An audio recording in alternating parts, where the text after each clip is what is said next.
Hey guys, it's Elizabeth here with OnlyRoofers. We're talking to Philip, and we have our co-star, co-host, whatever you want to call it, Vince.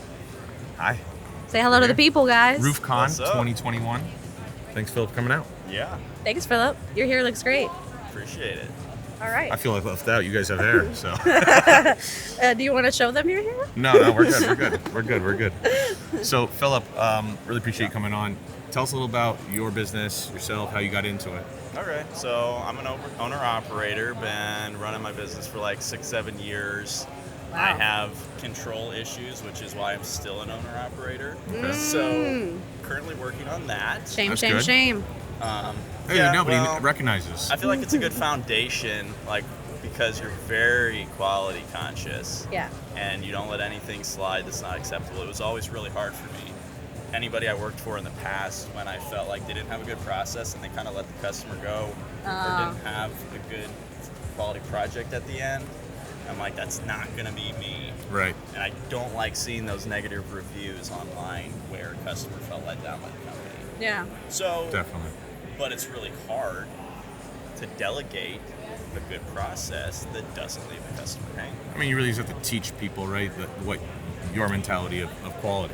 I right? feel like and for then myself, replace yourself and replace yourself and replace yourself. yes.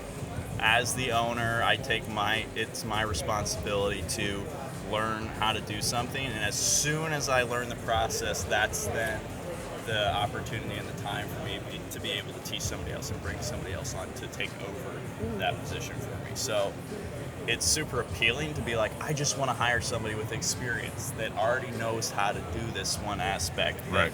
that is such a struggle for me. But then, can you really trust them? Yeah. Well, that's one thing, holding people Maybe accountable. you can. If Earned. if in your process you make points for people to be held accountable for what they're doing. Accountable to what, though? You have To to your know standards. To checks what and your balances. standards are. Well, you don't necessarily have to do something for a year to know that you want high standards and Right. good control of yourself. Right. So if you kind of pull yourself out of the equation, that's the thing. The biggest problem with letting go of control is realizing there's someone who can probably do it better than you. Absolutely. So, Right. for example, everyone in my company is better than me at everything. I'm just Facts. there. Yeah, I'm just there. Oh, but you're better at something, though. No, I'm not. And I don't want to be.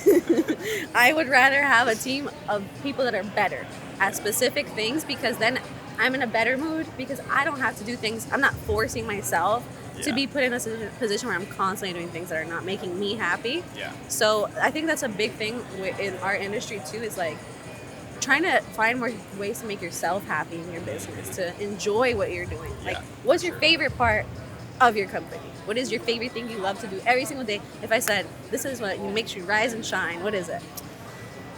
You're very positive. Going to outgoing guy. conferences. Fair. No, seriously, I get it. Like, I love that. I think, like, I have so many ideas and thoughts that I want to try to implement. Right. And I love to expose myself to new ideas, meet new people, network, and like, I'm not afraid to take a call from a telemarketer. I'm like, okay, I at least want to hear your sales pitch. Yeah. Like, Yeah, sell that's me. interesting. And I'm like, all right, you're terrible. Sorry, bye.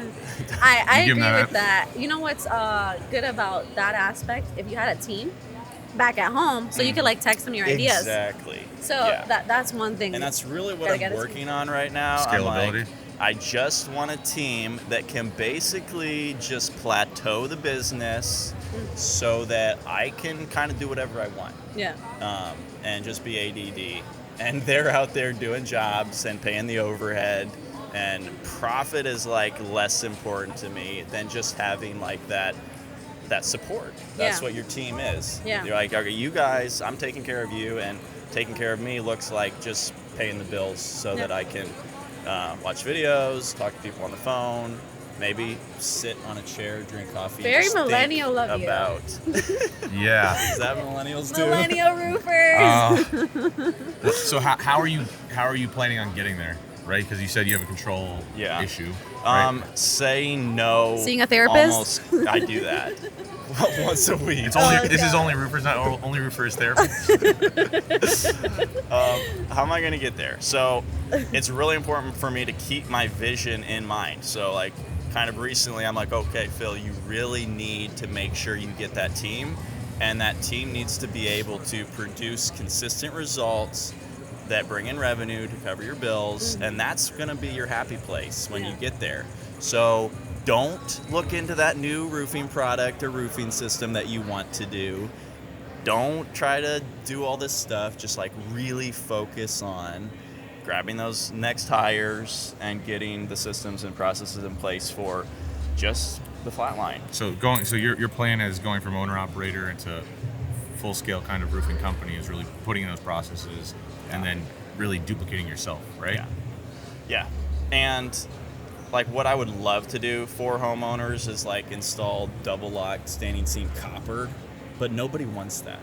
And I mean, who's going to pay for it? I've pushed so hard to try to promote the better roofing systems that I really love, but I'm working so hard to try to convince people instead of meeting people where they're at and what they want. So that's a completely different conversation. That's luxury roofers. Right. And that's I work me. with.